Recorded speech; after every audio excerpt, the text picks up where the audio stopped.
l-artista l-arti performattiva jkollha rwol ċentrali fis-soċjetà tagħna. Dan kien il-ħsieb wara l-konferenza annwali tad-Dipartiment tal-Arti Performattiva fl-Università ta' Malta bil-parteċipazzjoni ta' numru ta' artisti minn pajjiżi differenti minn madwar id-dinja fosthom mill-Afrika.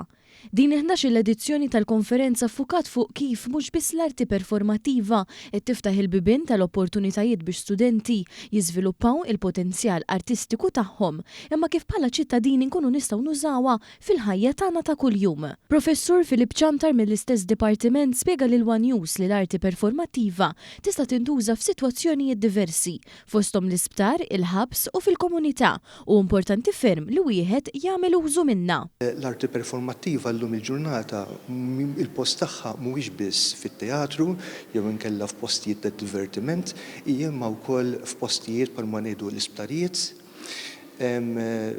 isptarijiet tal-anzjani jew djar tal-anzjani fil-komunitajiet u kulħadd għandu dritt li jesperjenza l-arti performattiva u mhux jesperjenza biss imma jipparteċipa fiha.